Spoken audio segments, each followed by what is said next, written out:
La anterior era española. Como vivo por allá. Y antes de esa era una de Nueva Zelanda, que no habla español. Sí, porque vivo en California. Y cuando vienen acá, como que la cultura por un ratito es buena, pero no se acostumbran. Ok. Los que fueron a Polonia y se casaron, ya no se acostumbraron las mujeres, fueron otra vez.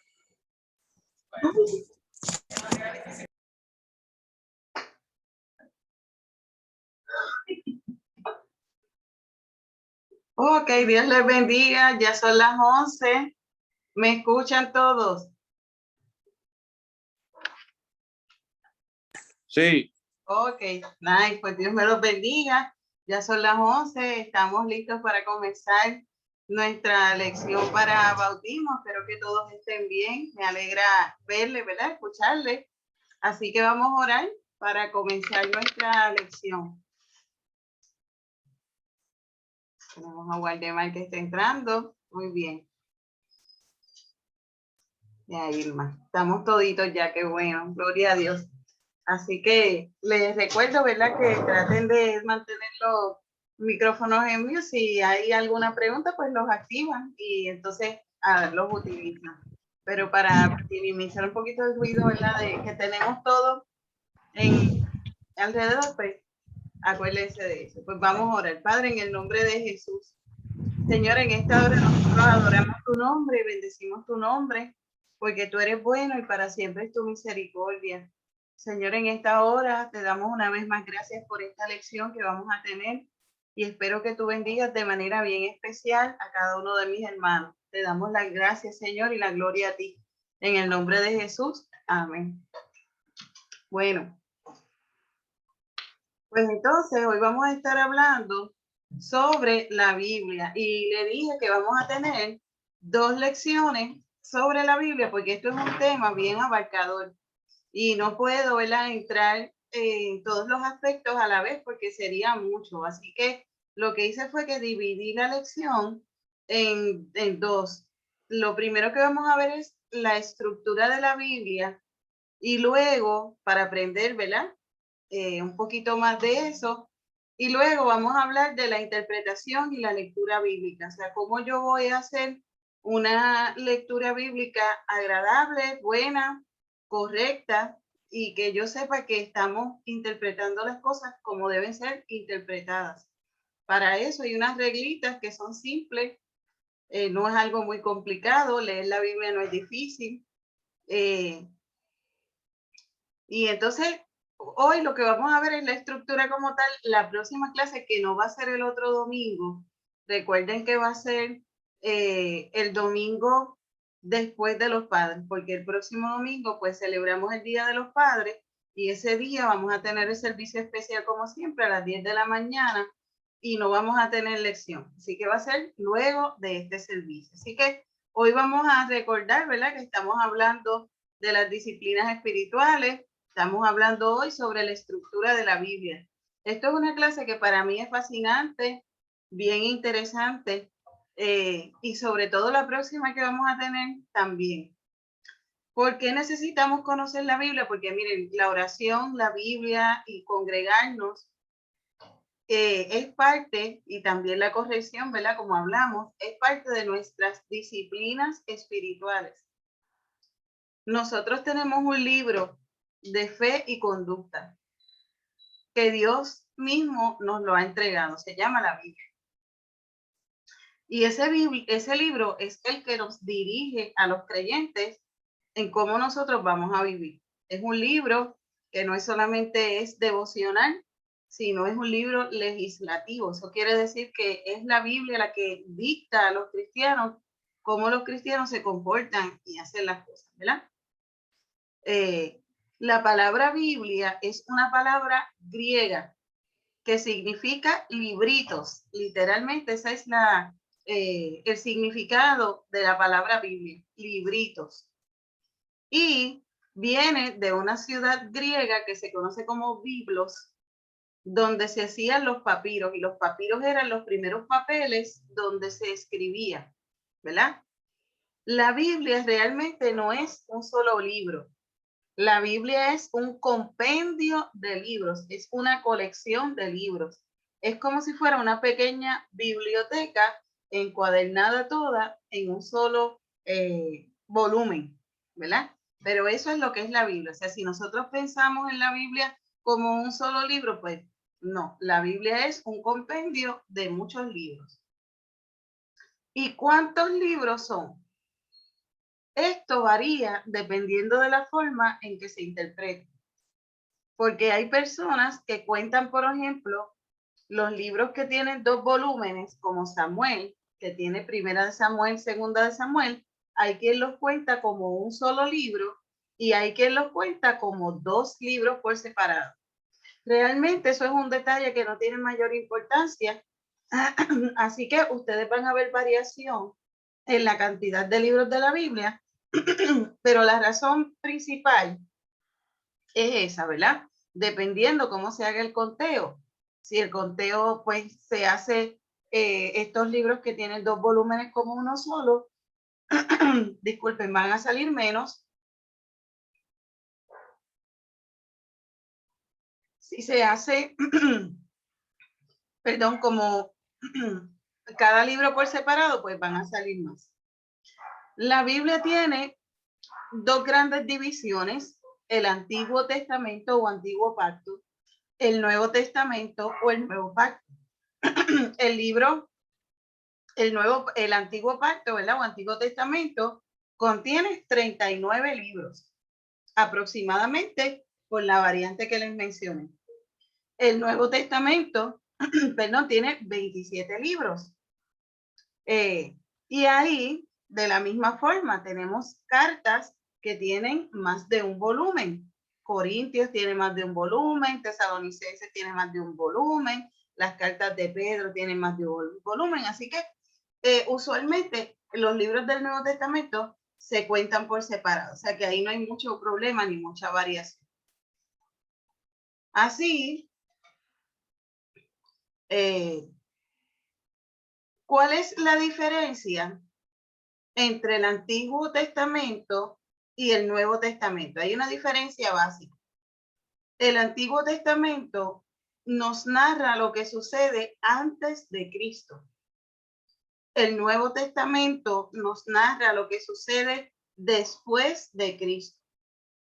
Y entre los 2 testamentos hay un periodo que se conoce en la historia bíblica como periodo de silencio, que realmente no fue un periodo de silencio histórico, sino fue más bien un silencio teológico, donde no se tuvo más palabra hasta que Cristo llega y se revela al mundo. Y eso da pie al Nuevo Testamento. El Antiguo Testamento, ¿qué contiene? Contiene el pacto que Dios hizo con Israel. ¿Se acuerdan cuando hablamos de que Dios habló con Israel para que hicieran un tabernáculo? La presencia de Dios descendió a ese tabernáculo. En ese tabernáculo se hacían unos sacrificios que expiaban el pecado del pueblo por un año. Y al siguiente año había que volver a repetir ese sacrificio que había. Y eso es lo que contiene el Antiguo Testamento. Miren lo que dice: Jehová nuestro Dios hizo pacto con nosotros en Horeb, con nuestros padres hizo Jehová este pacto, sino con nosotros, todos los que estamos aquí hoy vivos. Por eso lo dice el Deuteronomio, capítulo 5, versículos 2 al 3. Dios hizo un pacto que se conoce como el pacto antiguo, que anunciaba que en un tiempo posterior iba a venir un nuevo pacto. ¿Se acuerdan lo que pasó entonces? Que cuando Cristo vino, ya nosotros pasamos de ser de adoradores expectantes a adoradores participantes. ¿Se acuerdan de la clase donde se veía el niño mirando por la ventana porque no era participante? Cuando Cristo viene, nos da la oportunidad nuevamente de participar, ¿verdad? De esa comunión con Dios. Así que, ¿qué contiene el nuevo pacto? Pues el nuevo pacto es para todo el mundo. No necesariamente está ligado solamente con Israel. Y Jeremías capítulo 31, versículo 32 dice: he aquí vienen días, dice el Señor, en que haré con la casa de Israel y con la casa de Judá un nuevo pacto. Y este pacto nuevo es diferente al antiguo, dice, no como el pacto que hice con sus padres el día que los tomé de mi mano para sacarlos de Egipto. O sea, el antiguo pacto anuncia que viene un nuevo pacto y ese nuevo pacto se cumple en Cristo. Por eso vamos a ver dos grandes divisiones en la Biblia. Una que nos da el antiguo pacto y otra que nos da el nuevo pacto. Entonces tenemos un pacto relacionado con Israel y un pacto relacionado con Cristo, que es el nuevo pacto. Así que esas son las dos grandes divisiones que tienen en la Biblia. Por eso cuando ustedes buscan la Biblia o se hace referencia, una de las cosas que decimos es, vamos a leer quizás este libro que es parte del antiguo pacto, o vamos a leer este libro que es parte del Nuevo Testamento o del Nuevo Pacto. La palabra testamento y pacto pues son sinónimos, quieren decir lo mismo. Dios les bendiga, mis hermanos. Se coló alguien aquí en la clase de... Muchas bendiciones. Pronto vamos a las aguas, si Dios lo permite. Saludos, saludos. Un abrazo. Amén, amén. Dios lo permite. Se nos coló el pastor aquí en la clase de bautismo. Bueno, ¿cuántos libros tenemos entonces en la Biblia en total? Tenemos 66 libros, pero es bien interesante, mis amores, porque este libro, estos 66 libros, tienen un tema principal. ¿Y cuál es el tema principal de todos esos 66 libros? Que Jesucristo es el Salvador.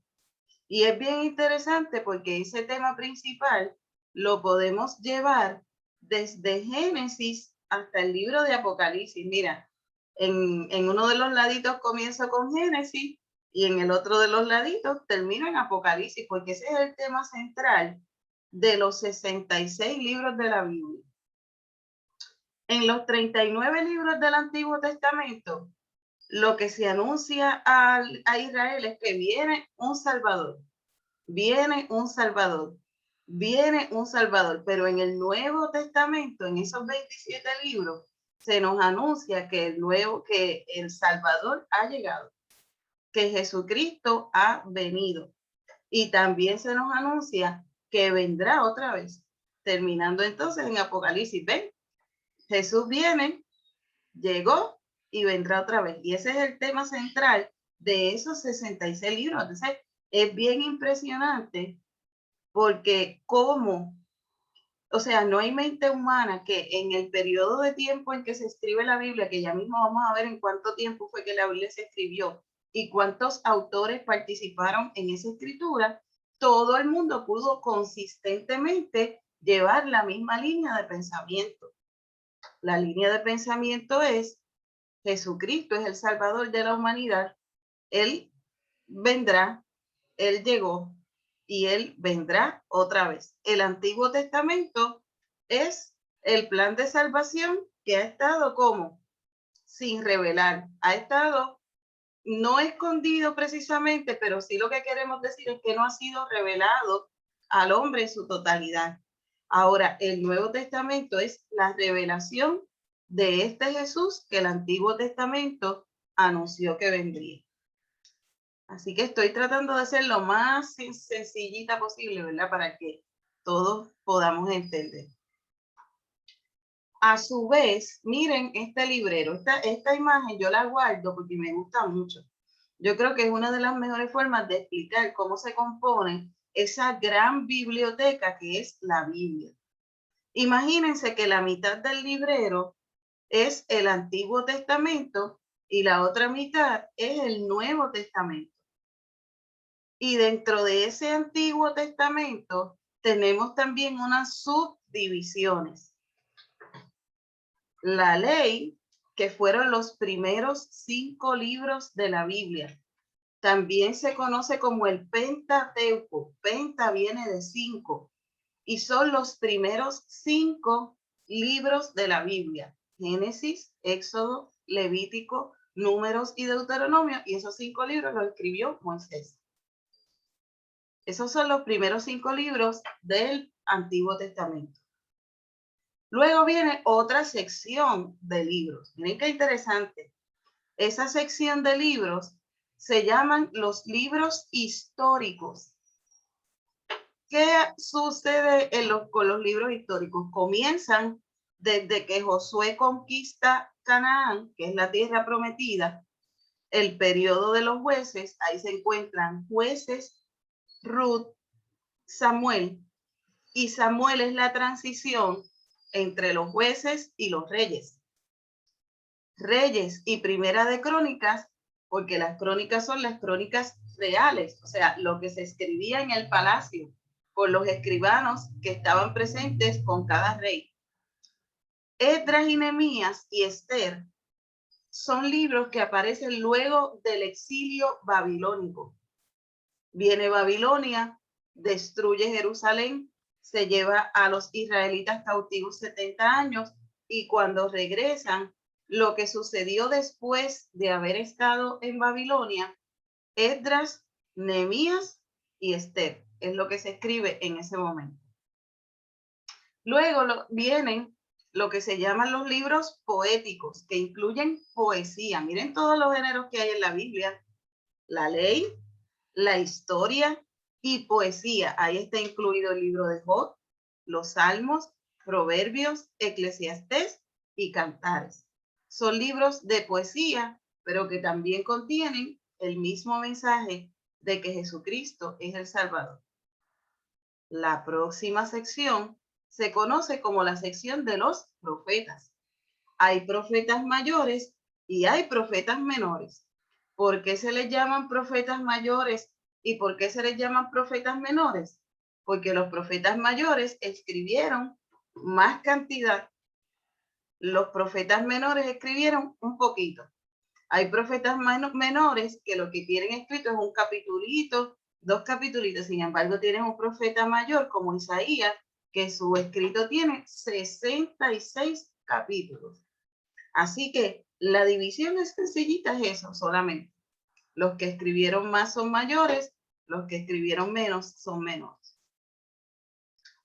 Los evangelios, ya aquí entramos entonces en la segunda división de la Biblia, que es los evangelios, el Nuevo Testamento, y comienzan con los 5 evangelios: Mateo, Marcos, Lucas y Juan. Estas son las narraciones que tienen que ver con el ministerio de Jesús. Recuerden, Nuevo Testamento, Jesús llegó.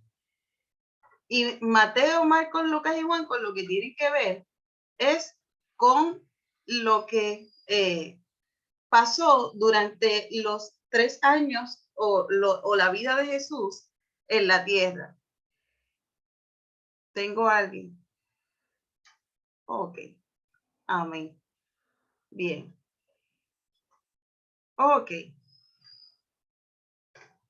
El libro de los Hechos, entonces, es lo que ocurre una vez que el Señor asciende al cielo, se forma la iglesia. ¿Se acuerdan de las lecciones pasadas? Que entonces somos, ¿qué? Después de Cristo, somos iglesia. Ahora somos templo del Espíritu Santo y juntos somos iglesia. Pues a esa iglesia, o la historia de esa iglesia que se está formando, es el libro de los Hechos. Luego tenemos las cartas del apóstol Pablo. Miren, el mayor escritor del Nuevo Testamento es el apóstol Pablo. Ahí está Romanos, Corintios, Gálatas, Efesios, Filipenses, Colosenses, Tesalonicenses. Ok. Estas cartas, si ustedes se fijan, de lo que tienen son nombres gentilicios. Son nombres de personas que pertenecían a cierto país. O sea, la carta a los romanos es a los cristianos que estaban en Roma.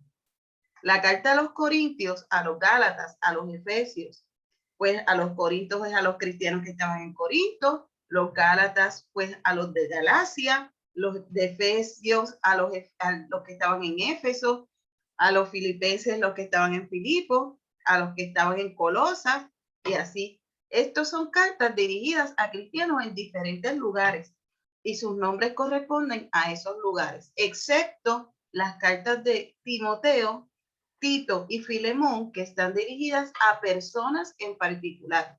Timoteo era un pastor y Tito y Filemón eran amigos personales del apóstol, pero como en su contenido tienen tratados teológicos, pues entonces se consideran parte de lo que es el Nuevo Testamento. Hebreos, Santiago, Pedro, Juan y Judas también son cartas, pero esas cartas se conocen como cartas universales. Son cartas escritas a diferentes poblaciones. La carta de los Hebreos no tenemos un autor específico de ella. Muchos creen que también es del apóstol Pablo, pero realmente no tenemos un autor específico. Santiago es la carta escrita por el hermano del Señor, Santiago, pastor de la iglesia de Jerusalén, luego de que el Señor resucita. Las cartas del apóstol Pedro y Juan, que escribe bastante, ¿verdad? Judas, que no fue Judas Iscariote, sino otro de los hermanos de Jesús, y Apocalipsis, que es el libro de profecía que tenemos, que lo escribe también el apóstol Juan. Y esta gran biblioteca, miren qué tremendo, esta gran biblioteca conforma lo que es la Biblia. Y como decía el hermano Waldemar en el chat, grande es la palabra del Señor. Pero lo más que impresiona, o sea, para mí, lo más que impresiona de la palabra es cómo tantos autores en un tiempo tan prolongado pueden mantener una línea temática que uno lo puede llevar desde Génesis a Apocalipsis sin temor a equivocarnos. Así que estos son los libros que conforman la biblioteca de lo que nosotros llamamos Biblia. ¿Cuánto tiempo entonces se toma en los primeros textos y los últimos textos? Alrededor de 1600 años. 40 hombres distintos escribieron estos libros en 3 continentes distintos. La Biblia dice que esta gente que escribió la Biblia eran hombres santos de Dios.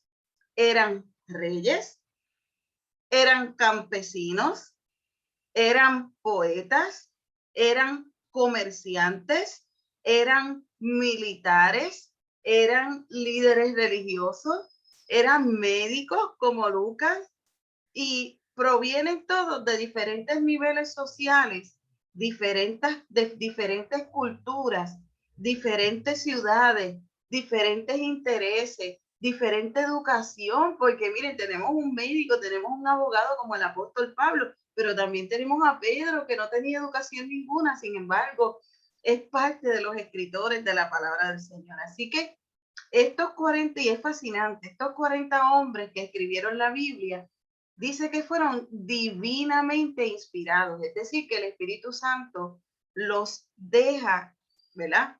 Dejó en la mente de los autores lo que Dios quería que ellos escribieran. Entonces, eso es lo que hace que la Biblia tenga un solo tema y pueda llevar esa continuidad, porque realmente fueron 40 escritores, pero un solo autor. Dios es el autor de la Biblia y usa 40 instrumentos para que puedan escribir lo que Dios quiere que se escriba. Por eso, aunque son personas diferentes, con todas esas diferencias, como Dios es el mismo, pues pudo llevar esa temática desde Génesis a Apocalipsis en 1600 años sin equivocarse. Y eso es fascinante. Miren, lo dice Segunda de Pedro, capítulo 1, versículos 19 al 21.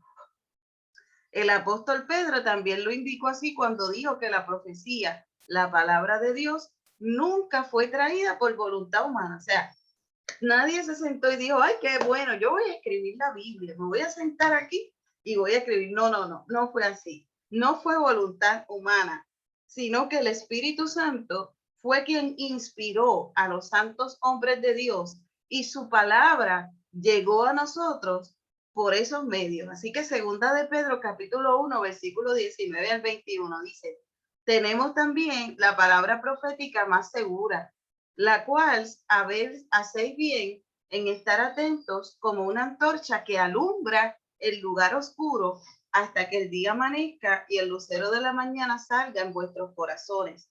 pero ante todo entender que ninguna profecía de la Escritura es de interpretación privada, porque nunca la profecía fue traída por voluntad humana, sino que los santos hombres de Dios hablaron siendo inspirados por el Espíritu Santo. Así que, ¿qué tenemos aquí? Tenemos a Dios inspirando 40 hombres para que escriban lo que Él quiere que se escriba.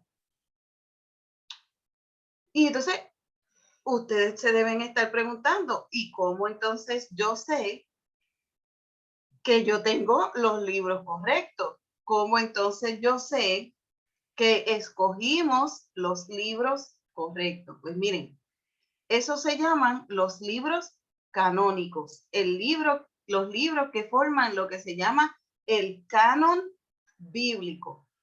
¿Y a qué nos referimos cuando hablamos del canon bíblico? Nos referimos a esos libros que nosotros sí entendemos que tienen la palabra de Dios, que tienen autoridad divina y que comprenden los libros que están en nuestra Biblia.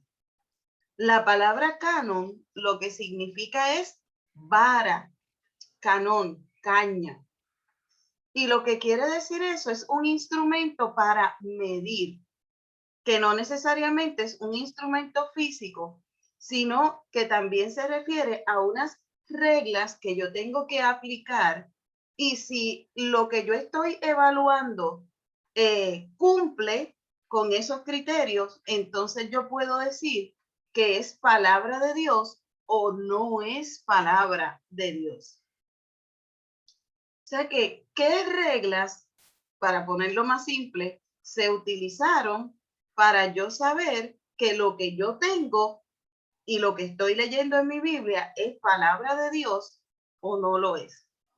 Entonces, se usó una lista para referirse, ¿verdad? O para una lista de normas para saber si esto que me están trayendo como palabra es palabra de Dios o no lo es.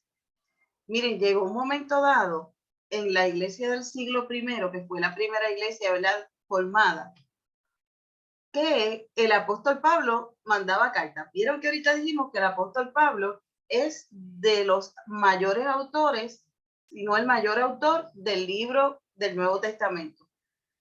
Y Pablo venía y mandaba cartas a las iglesias, pero también habían falsos maestros y falsos, ¿verdad?, profetas que también enviaban cartas como si fueran de Pablo.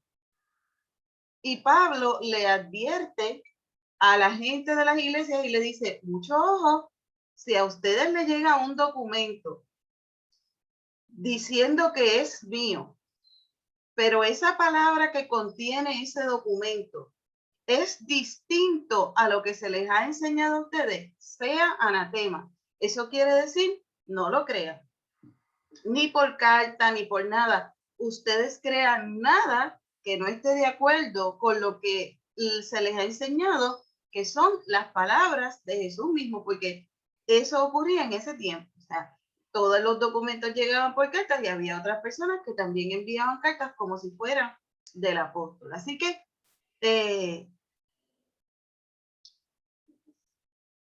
¿cómo se determina entonces que una escritura sí es parte de aquellos libros que Dios inspiró para dejárnoslos a nosotros? Se conoce, como la autoridad del Nuevo Testamento. Desde el comienzo, la iglesia, ¿verdad?, en el siglo I, usó tanto las cartas de los apóstoles como lo que había del Antiguo Testamento, como la escritura inspirada por Dios. O sea, una vez se forma la iglesia no desecha lo que es el antiguo pacto. ¿Por qué no lo desecha? No lo podemos desechar, porque el antiguo pacto nos señala al nuevo pacto. ¿Por qué las cosas surgieron como surgieron en el nuevo pacto? Para yo poder entender eso, yo tengo que ir primero al antiguo pacto. Así que, ¿cómo yo sé que esos libros que yo tengo son realmente los que Dios quiere que yo tenga? Miren, las reglitas son bien fáciles. Número 1, si el autor de ese libro fue un apóstol que caminó con el Señor, que estuvo conectado íntimamente con el Señor. Si ese que está escribiendo fue un apóstol de los 12 llamados por Cristo, se considera un texto inspirado. Número 2, si la iglesia del primer siglo reconoció ese texto como un texto inspirado porque es congruente con la enseñanza de Jesús y de los apóstoles. Número 3, si esa palabra es consona con las enseñanzas de Jesús, con la doctrina sana, esas 3 cositas son las que nos dejan saber que esa palabra es inspirada.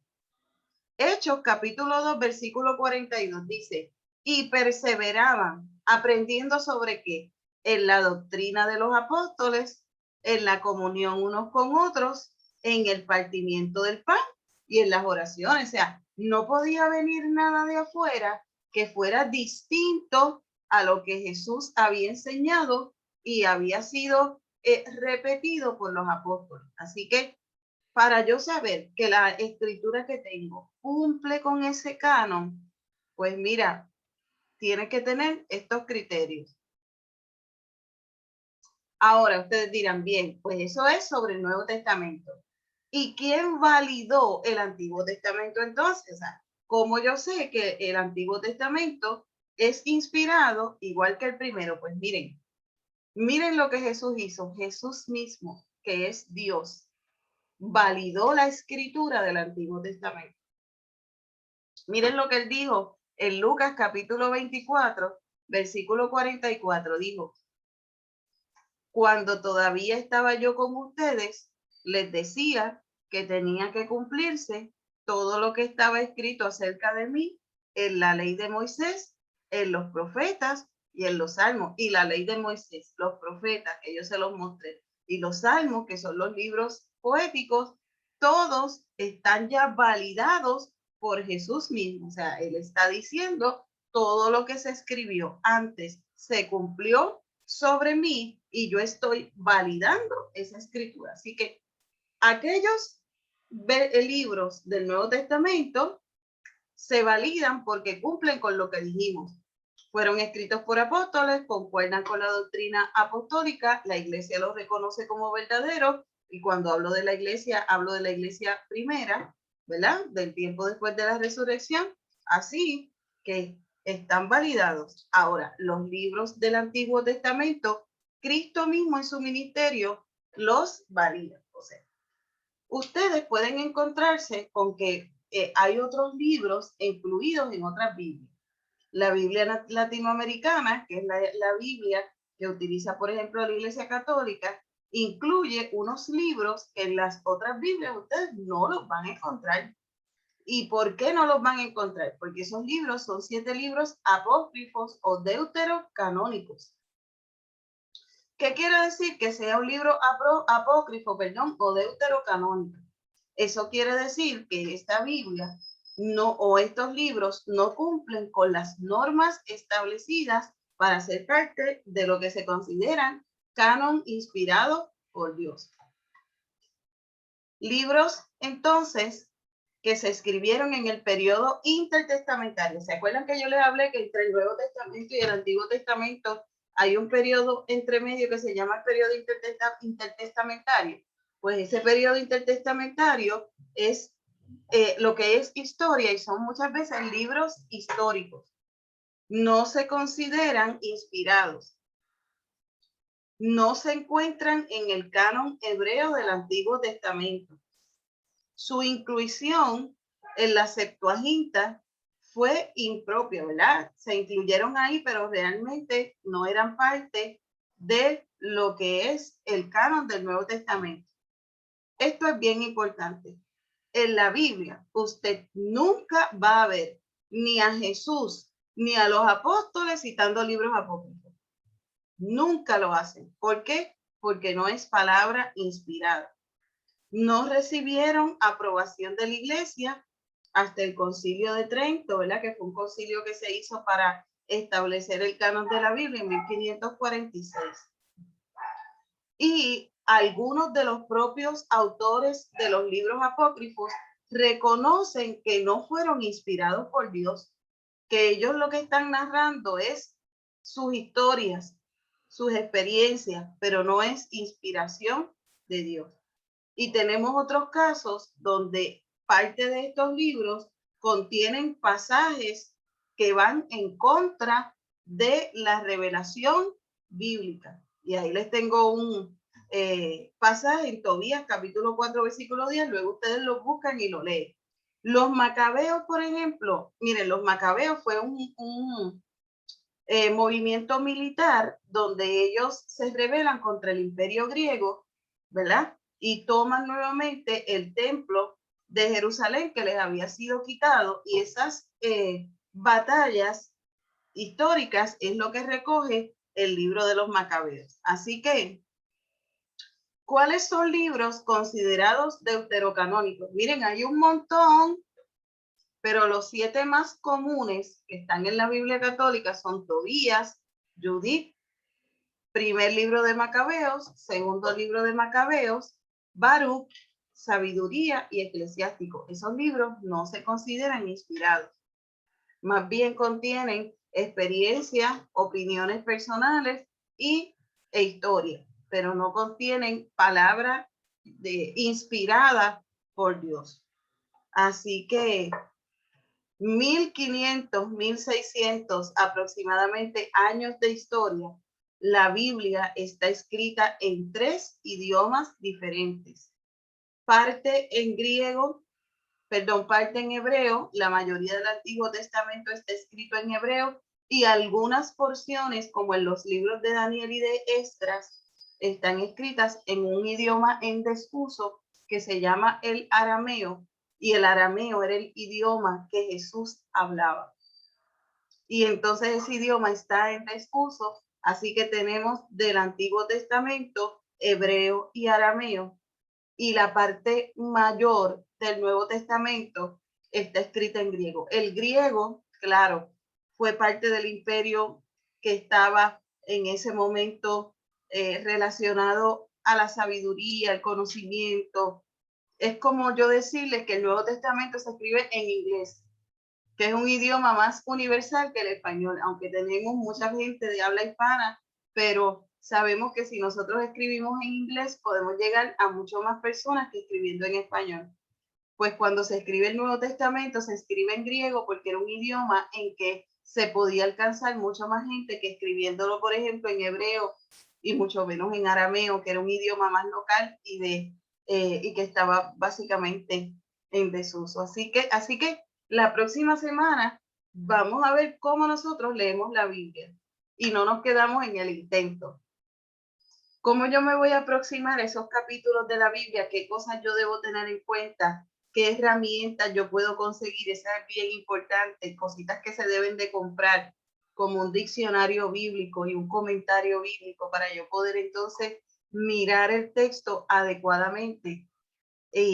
¿Dónde me están hablando? ¿Quién me está hablando? Y cómo yo debo interpretar esa escritura para hacer una interpretación correcta y no en un error. Así que se nos acabó el tiempo.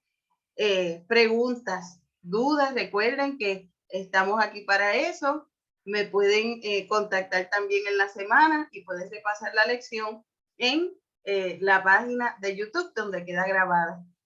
Vamos a tener rapidito una palabra de oración. Te damos las gracias, Señor, por esta lección, y te pedimos, Dios, que sea de gran bendición para cada uno de nosotros. Los que veo esta tarde, pues un beso, Dios les bendiga. Hermano Carlos, que está en una misión, espero que todo esté bien y que pronto puedas estar con nosotros. Así que Dios me los bendiga, Dios me los cuide y nos vemos pronto. Dios les bendiga. Cuídense. Amén. Amén.